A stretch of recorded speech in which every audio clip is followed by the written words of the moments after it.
Pagājušo nedēļu es operēju pacienti ar dzirdes nervu švannomu.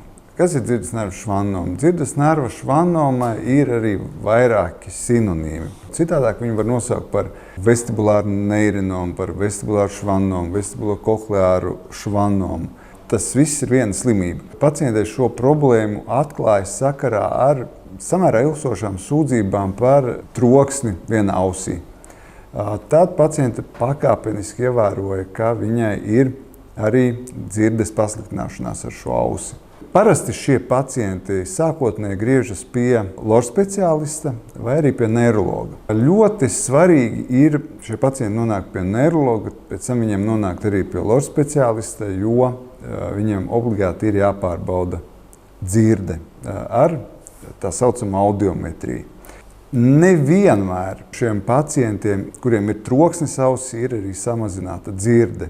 Pacientiem ar šādām sūdzībām noteikti ir jāveic magnētiskās rezonanses izmeklējums, bet veicot šo izmeklējumu ir būtiski, ka ārsts norāda, ka ir jāveic magnētiskā rezonanse galvai un kraniālajiem nerviem. Kraniālie nervi ir galvas kausa iekšienē esošie nervi, no kuriem viens ir dzirdes un līdzsvara nervs, jeb vestibulo-kohleārais nervs. Dzirdes nerva švannoma ir labdabīgs audzējs.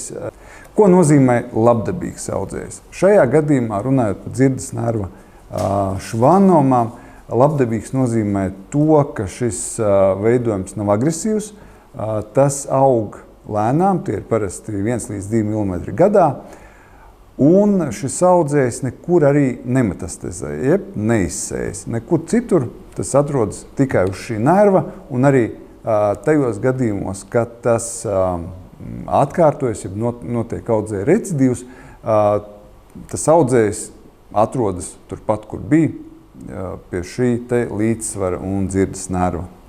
Pēc šo te simptomu smaguma nekad nevar paredzēt, ja mēs, piemēram, mums ir aizdomas par dzirdes nervu švannomu pacientam, mēs nekad nevaram paredzēt, šī švannoma būs liela. Pa lielu mēs varam uzskatīt tādu virs 2,5 centimetriem. Ja mēs paskatāmies uz lineālu, 2,5 centimetri vai 3 centimetri nav nekas daudz, bet galvas kausa mugurējā bedrē, slēgtā telpā, tur ir diezgan maz vietas un 2,5 vai 3 centimetri, tas ir ļoti daudz. Ir gadījumi, kad ļoti neliela švannoms, apmēram 5 vai 4 mm diametrā, pacientam var izraisīt pat pilnīgu dzirdes zudumu, ja, un ļoti izteiktu troksni ausī. Un tikpat labi man ir bijuši pacienti ar 3,5 un 4 cm švannomām ar joprojām saglabātu gandrīz normālu dzirdi un ļoti minimālu troksni. Tā ka cik liela būs švannoma, prognozēt bez izmeklējuma noteikti tikai pamatojoties uz simptomiem mēs nevaram. Dzirdes nerva švannomas aug no dzirdes nerva apvalka. Kāpēc švannoma? Tās aug no švanna šūnām. No tā arī ir radies šis nosaukums.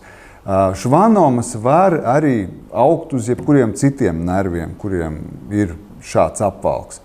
Atsevišķos gadījumos dzirdes nerva švannomas var būt saistītas, jeb asociētas ar ģenētisku slimību, kas ir neirofibrimatoze 2, un šīs neirofibrimatozes gadījumā visbiežāk mēs redzam apusējas dzirdes nerva švannomas, tad līdzīgs simptomi pacientam skar abas ausis.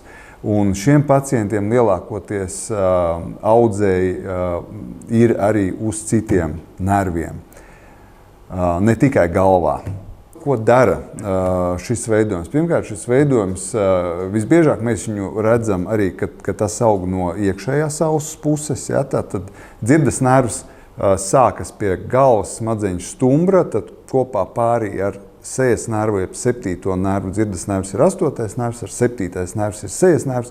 Kopā šie nervi kaut kādu brīdi atrodas brīvā telpā starp galvas smadzeņu stumbru un galvas kausa pamatni. Un tad šie abi nervi ieiet iekšējā auss sejā, ja, un tad tālāk katrs nervs aiziet uz savu pusi.